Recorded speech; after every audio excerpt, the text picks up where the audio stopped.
வணக்கம். இன்றைக்கி நம்ம பிஜிடிஆர்பி ஹிஸ்ட்ரி இம்பார்ட்டன்ட் கொஷின்ஸ் பார்க்க போகிறோம். பிஜிடிஆர்பி ஹிஸ்ட்ரி டெஸ்ட் பேட்ச் என்ற டெலகிராம் லிங்க் டிஸ்கிரிப்ஷனில் கொடுத்துருக்கேன்.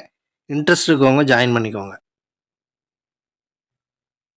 ஃபர்ஸ்ட் கொஷின், இந்தியாவின் பொது வரலாற்றை எழுதுவதற்கு அதிகம் பயன்பட்ட நூல் எது? இந்தியாவின் பொது வரலாற்றை எழுதுவதற்கு அதிகம் பயன்பட்ட நூல் எது? சரியான விடை ராஜதரங்கிணி.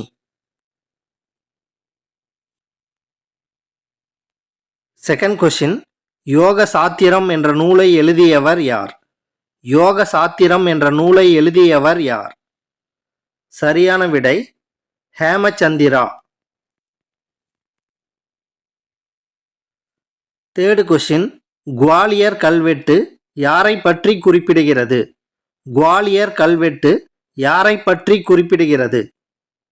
சரியான விடை போஜராஜா. ஃபோர்த் கொஷின், இந்திய சிற்பக்கலையின் முன்னோடிகளாக கருதப்படுபவர்கள் யார்? இந்திய சிற்பக்கலையின் முன்னோடிகளாக கருதப்படுபவர்கள் யார்? சரியான விடை சிந்து சமவெளி மக்கள். ஃபிஃப்த் கொஷின், சோலாங்கிய அரசர் ஜெயசிம்மாவிடம் முதலமைச்சராக பணியாற்றியவர் யார்? சோலாங்கிய அரசர் ஜெயசிம்மாவிடம் முதலமைச்சராக பணியாற்றியவர் யார்? சரியான விடை ஹேமச்சந்திரா.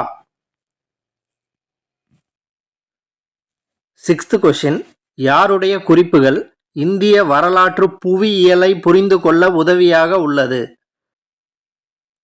சரியான விடை Yuan Chwang. Seventh question, Tharanath எந்த நாட்டைச் சேர்ந்த வரலாற்று அறிஞர்? தாராநாத் எந்த நாட்டைச் சேர்ந்த வரலாற்று அறிஞர்? சரியான விடை திபெத்.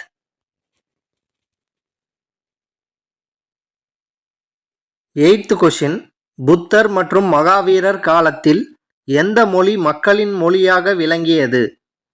புத்தர் மற்றும் மகாவீரர் காலத்தில் எந்த மொழி மக்களின் மொழியாக விளங்கியது? சரியான விடை பிராகிருதம். நைன்த் கொஷின், அரசர்களின் ஆறு அல்லது ரிவர் ஆஃப் கிங்ஸ் என்று அழைக்கப்படும் நூல் எது? அரசர்களின் ஆறு அல்லது ரிவர் ஆஃப் கிங்ஸ் என்று அழைக்கப்படும் நூல் எது? சரியான விடை ராஜதரங்கிணி. டென்த் கொஷின், இந்திய சிற்பக்கலைக்கு அடித்தளம் அமைத்து கொடுத்தவர்கள் யார்? இந்திய சிற்பக்கலைக்கு அடித்தளம் அமைத்து கொடுத்தவர்கள் யார்? சரியான விடை சிந்து சமவெளி மக்கள்.